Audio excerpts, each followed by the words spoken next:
refuge, a safe haven. Reading sheltered me, and over the course of those years, this essay was my playground, my safe haven. Once this book had been published, these pages began to tiptoe forward. Much to my surprise and disbelief, Papyrus grew beyond any reasonable expectation, thanks to the many readers who have embraced in their generous hands. I never imagined that I would possibly receive such a heartfelt, hospitable welcome with a warmth that has surpassed all my fantasies. And this welcome may have something to do with my defense of something that once seemed doomed to extinction, but that today, more than ever, is clamoring for greater appreciation. And I'm referring not just to books as physical objects, but also to books as a way of life, as a shared pleasure, as a relationship to knowledge and imagination through the written word. When I started on Papyrus, many prophets were prognosticating that our paper world was going to disappear, replaced by screens and by digital information. As an alternative to that apocalyptic competitive vision, Papyrus offers hopes and argues that the book has evolved and proven to be a tenacious survivor over the ages. The unexpected reception that this essay was given has revealed that this long chain of nameless and forgotten book lovers is still present today in the lives of many people, booksellers, librarians, book club members, teachers, and readers who day by day cultivate their own paper garden in a corner of their homes. To this entire wonderful book tribe, to each and every one of them, my infinite gratitude. I believe that this odd family, formed by those of us who love books, culture, the humanities, is larger than we think. There is a public out there, a small but vibrant minority, that enthusiastically defend the ancient belief in the value of words and reading.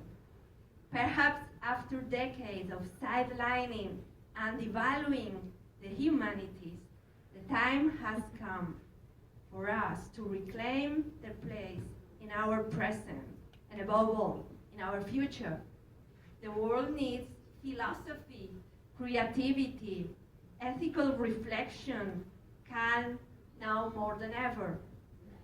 And it needs to get back in touch with the classics, our connection with the roots of who we are. I feel delighted and honored to present the book in a country that highly values culture and art as a route to a better future. A country that has never ceased to bring fabulous creativity into the world, up to a present in which cinema and literature give off brilliant flashes. I consider Anne Carson a major influence and a classical philologist like me, an outstanding poet, an author capable of unraveling the present with extraordinary intelligence. I am thrilled to be invited to the territory where Elizabeth Smart, Saul Bellow, Alice Munro, Margaret Atwood, and Miriam Toews were born. For me, the history of reading by the adopted Canadian Alberto Mangel was a crucial influence. I feel a wave of gratitude towards all these authors while accepting them from any responsibility for the results. At my own risk, I embarked on the writing of something bizarre and foolish, an adventurous essay. With Papyrus, I wanted to tell the story of books as a tale of tales to recapture the overflowing enthusiasm of orality, to recover the old polyphonic structure of Boccaccio's Decameron or the 1001 Nights. My aim was to escape from cold academic rhetoric and to immerse myself with passion and emotion in the adventures of the defenders of books.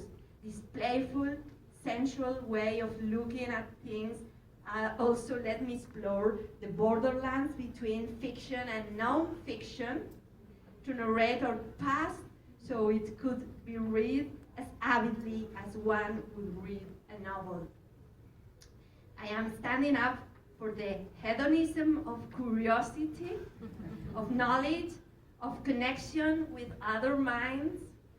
Learning is one of life's greatest pleasures, and at the same time, one of its most underestimated.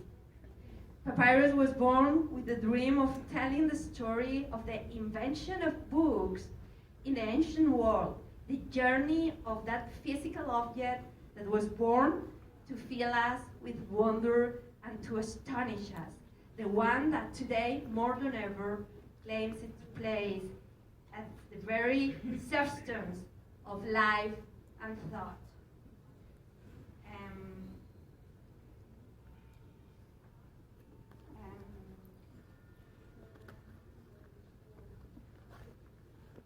Why write this story now? As an act of hope and of resistance. In this technological age colonized by the mass media and screens, prophets of the demise and disappearance of books are everywhere. From time to time, we read newspaper articles predicting the extinction of books, replaced by electronic devices and defeated in the face of the enormous variety of leisure on offer. The greatest doomsayers are claiming that we are on the verge of a genuine apocalypse of closed bookstores and deserted libraries. As inhabitants of the third millennium, we can feel that everything is moving faster every day. The latest technology is already outpacing the novelties that triumphed the day before yesterday. The latest gadgets.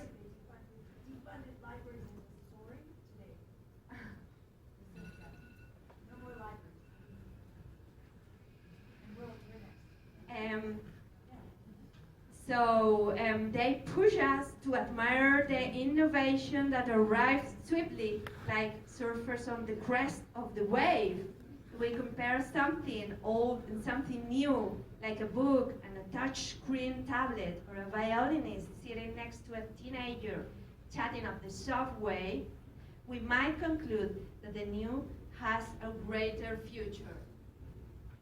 But historians and anthropologists remind us that the opposite is true. The more years an object has been with us, the more future it has. The newer, on average, perishes sooner. Faced with the predictions of the coming extinction of the book, I say, have a little respect. There are not so many artifacts from the remote past among us.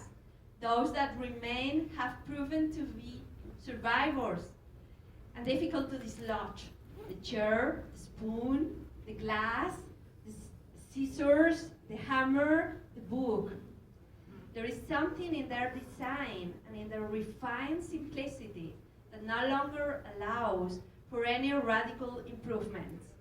They have stood the test of time without our having discovered any better gadget to fulfill their function, beyond minor adjustments to their materials or components.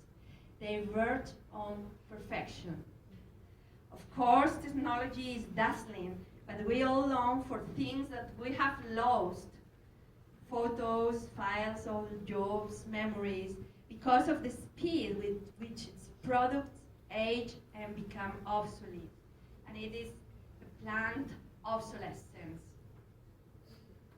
And it's paradoxical that we can still read a manuscript copied more than 10 centuries ago, but we can no longer access archival formats from just a few years back.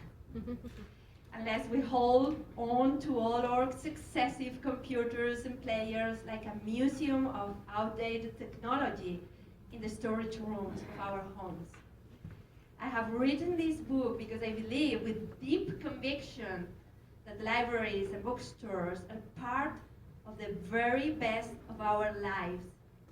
When today's children gather at the library to be read or to be told stories, have you seen the small semicircle of faces alight with intensity? The book clubs, which never cease to multiply, grow, build communities of reflection, solidarity, and encounter. And the fact is that alone or in the company of others, in the silence of our inner solitude, or in the fleeting community of a shared story, we continue to seek the company of books. It is thanks to books that the world's best ideas have survived, ideas that would otherwise have faded into oblivion. Papyrus is above all the chronicle of all the silent love that has saved books from destruction in centuries of peril. In some mysterious and spontaneous way, the need to read has forged an invisible chain of people, men and women, who without knowing each other had saved the treasure of our best stories, dreams, and thoughts throughout time. This book is the story of a fabulous collective adventure, a feat performed by so many human beings who were united by the desire to safeguard books, oral storytellers, inventors, scribes, illuminators, librarians, translators, booksellers, teachers, sages, spies, publishers, travelers, nuns, slaves, adventurers, printers.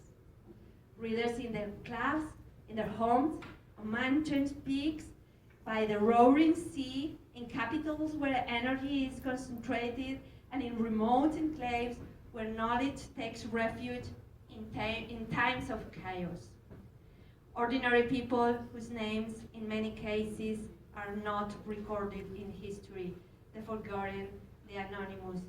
And in the face of the prophets who foresee the extinction of books, we know that this ancient anonymous love will continue to save them. Thank you. Great.